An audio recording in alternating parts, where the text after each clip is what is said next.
From the jaw-dropping moment when police tasered a man after he broke into a bank, to a heart-pounding pursuit through the streets of Marion County, where canine units were used by officers to take down a burglary suspect, these are just a few of the most shocking ways police have apprehended suspects.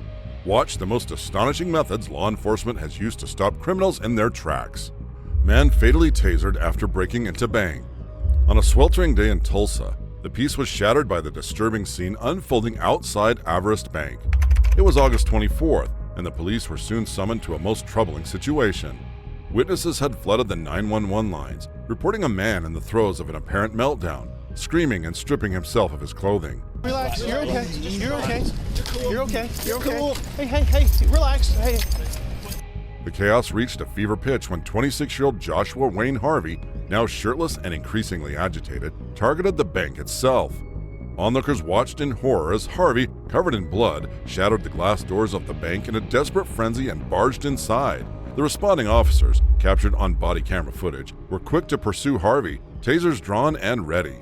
As Harvey stumbled through the bank's interior, heading towards another set of doors, the officers deployed their stun guns in an attempt to subdue him.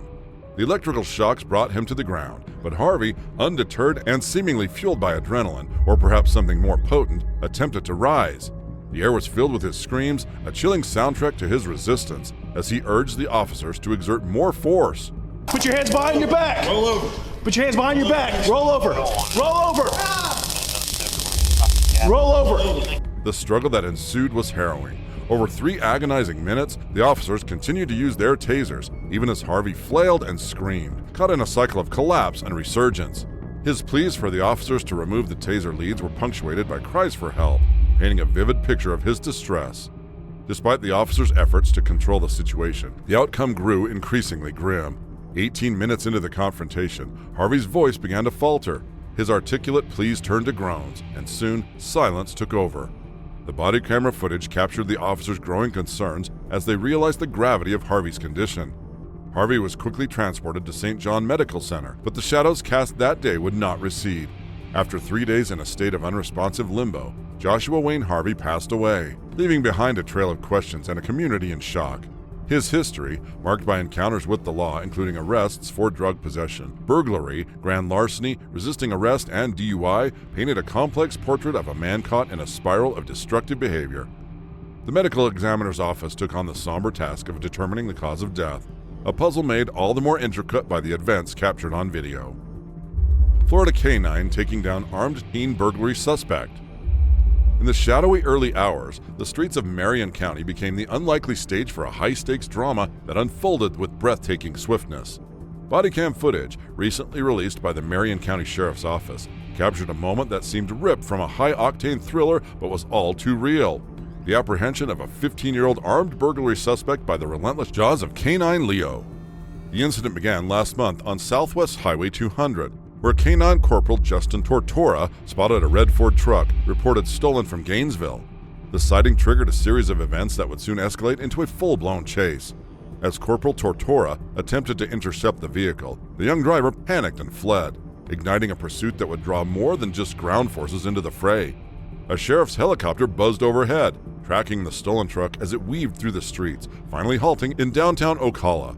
The suspect, desperate to evade capture, abandoned the vehicle and attempted to disappear on foot into the urban landscape. However, Corporal Tortora, with calculated precision, unleashed Canine Leo. The trained German Shepherd sprinted with purpose, closing the gap until he clamped down on the suspect's leg, pinning him until deputies converged to make the arrest. The suspect, later identified as 15-year-old DeMarcus Deshaun Payton, was not just a fleeting shadow in the night. As the chase unfolded, he dropped a book bag, a veritable Pandora's box, that spilled its contents on the pavement, ammunition and a stolen Glock 22 handgun. The revelations did not end there. Payton confessed to a spree of criminal activities that night, including driving around Ocala, shattering car windows and stealing various items. His rampage even included the brazen vandalage of an Alachua County deputy's patrol vehicle. Faced with the undeniable evidence of his actions, Payton now confronts multiple charges that belie his young age: armed burglary, grand theft auto, and possession of a firearm by a minor. Each charge adding a somber note to the symphony of his alleged misdeeds. Cop couple stop man from robbing restaurant. After a long, hard day, you grab a bite to eat with your spouse. But if you're a cop, even when you're off duty, you're never really off. An ordinary date night at Raising Cane's Chicken Fingers in Louisville transformed into a gripping tableau of valor. It was a serene evening when Chase and Nicole McEwen, both off-duty police officers from the Elizabethtown Police Department, decided to enjoy some time together. Little did they know, their routine dinner was about to escalate into an act of extraordinary heroism.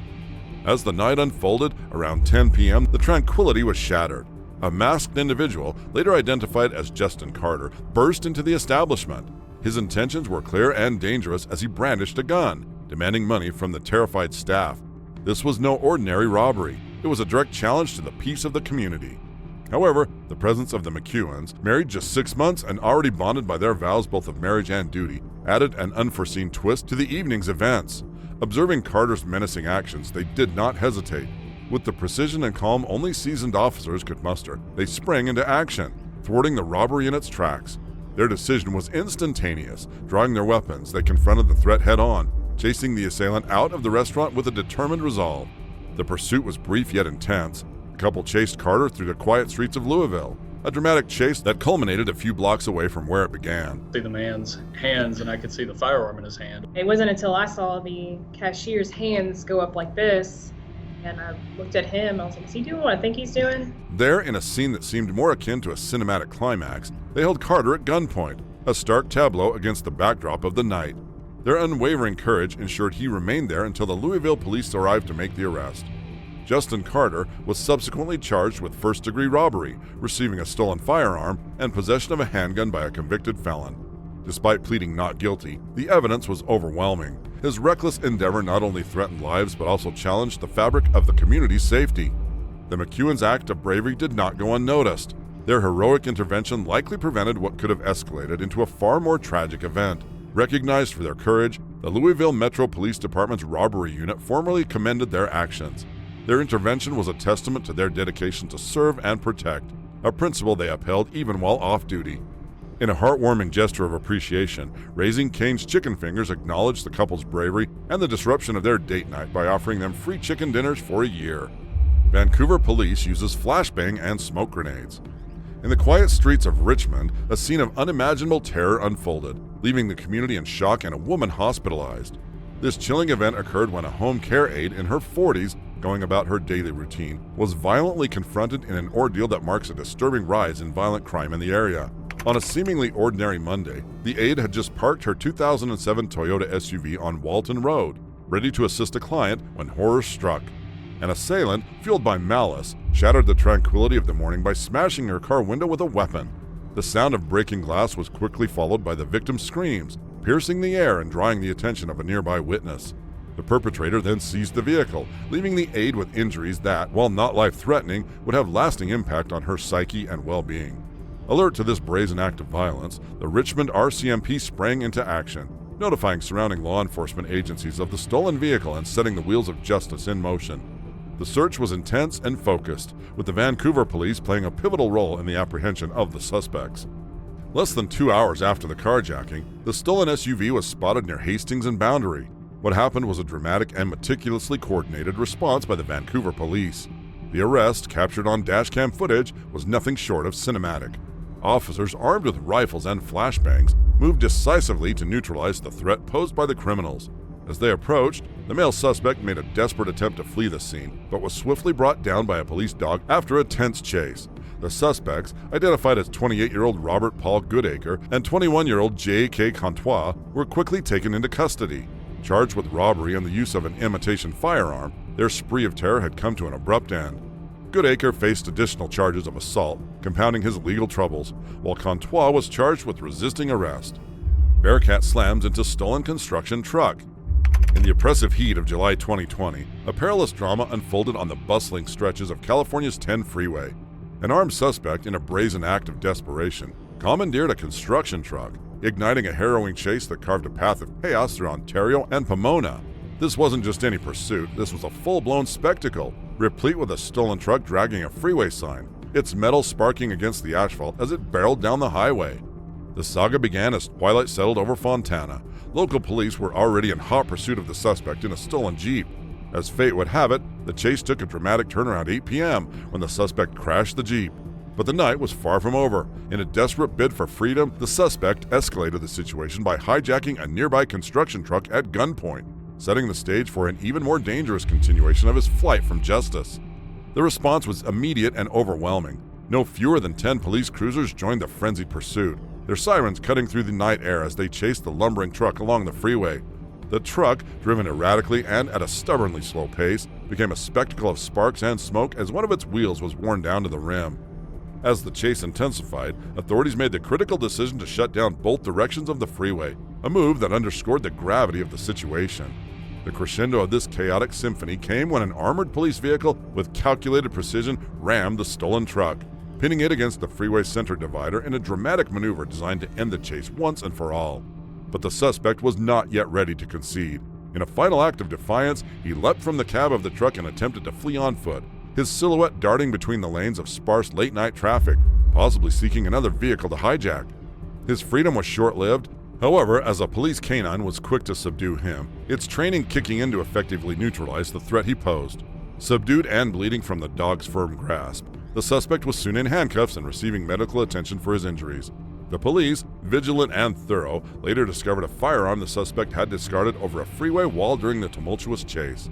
As the freeway lay eerily quiet, closed to the usual night traffic, the scene became a temporary ground zero for law enforcement and emergency medical personnel.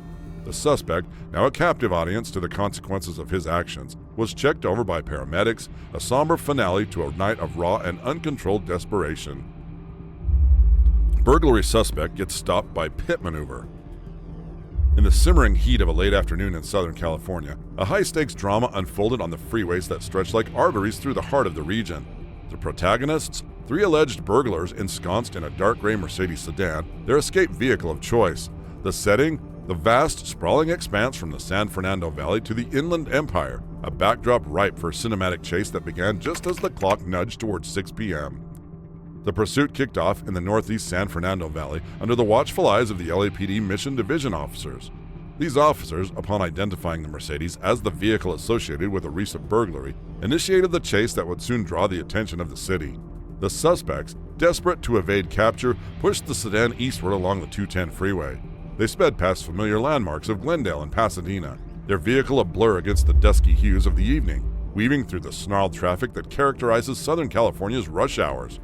As the chase progressed, the jurisdictional baton was passed to the California Highway Patrol. These seasoned officers took over with a seamless transition, maintaining relentless pursuit as the Mercedes darted into the carpool lanes, its speedometer defiantly topping 50 miles per hour. The suspects, demonstrating a wild disregard for safety, maneuvered with reckless abandon, threading through vehicles and leaving a trail of near misses in their wake. The pursuit reached its climax as the suspects veered off the 215 freeway around 7 p.m., their journey taking them onto the surface streets of the Muscoy area. Here, the narrative took a decisive turn. A CHP officer trained for precisely such moments executed a textbook pit maneuver. With surgical precision, the officer nudged the fleeing vehicle, spinning it 180 degrees until it faced the wrong direction, a disorienting end to a frantic flight. In the immediate aftermath, police cruisers converged on the immobilized Mercedes. The scene, now bathed in the flashing red and blue lights of law enforcement, marked the endgame. The driver, realizing the futility of further resistance, exited the vehicle and surrendered to the officers. Accompanying him, a male and a female passenger also stepped out, their compliance swift and uneventful. They too submitted to the authorities without a whisper of protest. Thus concluded a chase that had stretched nearly an hour, a saga of speed and strategy on the highways of Southern California. No injuries were reported, a testament to the precision and professionalism of the officers involved. The suspects were taken into custody, their fleeting taste of freedom curtailed by the swift hand of justice, delivered not in a courtroom but on the very streets they sought to use as their escape route. Carjacking suspect drives over spike strips, goes off-road onto bike path. On Memorial Day, Los Angeles County found itself at the center of a tense and chaotic carjacking pursuit that spanned multiple neighborhoods, leaving citizens and law enforcement on high alert. What began as a routine traffic stop quickly escalated into a high-stakes chase that would have unexpected twists and turns. It all started when deputies from the Lakewood station attempted to pull over a vehicle in the Paramount area during the afternoon. The driver initially complied, pulling over as instructed. However, the momentary compliance was deceptive. Just as the officers began to approach, the driver suddenly sped off, leaving the scene and forcing law enforcement into an impromptu pursuit. Inside the vehicle were 2 suspects, though the chaotic events to come would make it clear that this was no ordinary car chase. As the white SUV tore through the streets of Los Angeles, speeding through neighborhoods and intersections, it was clear that the suspects were desperate to evade capture. But their escape plan became even more convoluted when, at one point, the vehicle stopped and both individuals exited the car. It was here, in the Huntington Park area, that things took a strange turn. While the driver attempted to make his getaway on foot, the passenger took the opportunity to jump into the driver's seat, resuming the chase as though they had rehearsed this scenario. With the new driver now behind the wheel, the white SUV once again surged forward, leaving law enforcement scrambling to adapt to the rapidly changing situation. The new driver, however, seemed even more erratic than the first. Witnesses reported seeing him scream out of his window as he sped through the streets, ignoring all the chaos left in his wake. As the chase continued, law enforcement worked quickly to bring the dangerous pursuit to an end. Officers deployed spike strips strategically, hoping to disable the fleeing vehicle and prevent any further danger to the public. The first spike strip was placed on Walker Avenue near Southgate, and though the vehicle drove over it, the chase persisted. Another spike strip was deployed soon after, this time near East 60th Street in Huntington Park, yet the driver remained undeterred. The pursuit took an even stranger turn as the driver veered off into an area alongside the Los Angeles River. For a brief moment, the SUV could be seen driving along a bike path, a desperate attempt to escape capture that only intensified the urgency of the situation. Yet, despite his efforts, the driver's erratic behavior and reckless maneuvers caught up with him. With the vehicle's tires damaged and nowhere left to turn, the chase finally came to an abrupt end. Law enforcement quickly apprehended the driver, bringing the Memorial Day pursuit to a close. The suspect was taken into custody, and order was restored to the streets that had been gripped by the dangerous chase just moments earlier. As of now, details regarding the second suspect remain unclear. While the driver was caught and taken into custody, no further information has been released about the passenger who initially fled from the vehicle.